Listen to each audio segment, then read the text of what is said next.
ஞானியின் கதை. அந்த ஞானி இருந்துன்னு ஒரு மலைப்பகுதியில் போயிட்டே இருக்காரு.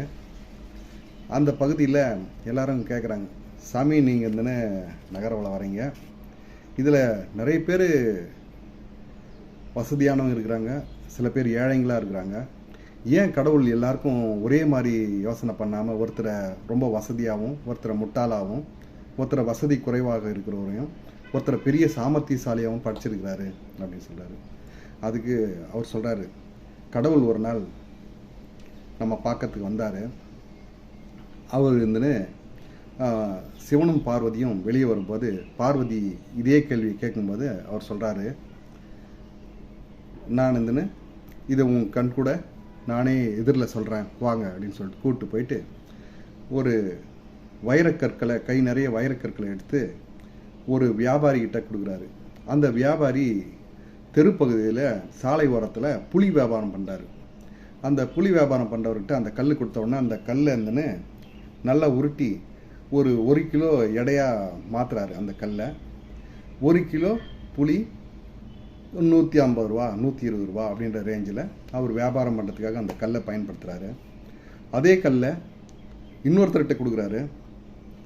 அந்த கற்களை வச்சு அவர் ஒரு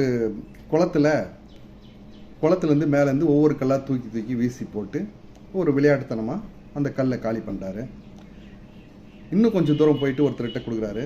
அவர் என்ன பண்ணுறாரு, இந்த கல் ஏதோ ஒரு வித்தியாசமாக இருக்குது, இது யார்கிட்டையாவது கொடுத்து பார்க்கலாம் அப்படின்னு சொல்லிட்டு ஒரு நகை கொள்ளர்கிட்ட எடுத்துன்னு போய் கொடுக்குறாரு. உடனே இது வந்து பல கோடி ரூபாய் பெருமானம் உள்ள நகை அப்படின்னு சொல்லிட்டு அவர்கிட்ட ஒரு அமௌண்ட் கொடுக்குறாரு. அந்த அமௌண்ட் வச்சு அவர் சொந்த தொழிலை விரிவுபடுத்தி ரொம்ப சிறப்பாக வாழ்கிறாரு. ஆனால் வைரக்கற்கள் எல்லாருக்கும் ஒரே மாதிரி தான் கொடுத்தாரு கடவுள். ஆனால் அந்த வைரக்கற்களாக பயன்படுத்தினவங்க சிறப்படைஞ்சாங்க. அந்த மாதிரி நம்ம குழந்தைங்களும் எல்லாருக்கும் ஒரே சிலபஸ் தான் கொடுக்குறோம். ஆனால் அந்த சிலபஸை வைரமாக பயன்படுத்துகிறவங்க நல்ல கல்வியில் முன்னேறி நல்ல சிறப்பாக வாழ்க்கையில் சிறப்பாக வராங்க. அந்த கல்வி கற்க வேண்டிய நேரத்தில் கொஞ்சம் அலட்சியமாக விளையாட்டுத்தனமாக இருந்தால் அந்த கல்வியில் கொஞ்சம் டவுன் ஆகிடுவாங்க. இதை குழந்தைங்களுக்கு சொல்லி அந்த குழந்தைங்களோட கல்வி மேம்பாட்டுக்காக அந்த ஞானி இருந்துன்னு அந்த பெரியவங்களோட பயன்படுத்தினாங்க. இது உங்களுக்கும் இதுதான் கதை, குழந்தைங்களுக்கும் இதுதான் கதை. அந்த சூழ்நிலைக்கு தகுந்த மாதிரி அந்த கற்களை வைரமாக கூழாங்கற்களா அப்படின்ற மாதிரி நம்ம பயன்படுத்தும் போது நமக்கு வெற்றி நிச்சயம் அப்படின்னு சொல்கிறாங்க. நன்றி, வாய்ப்புக்கு நன்றி.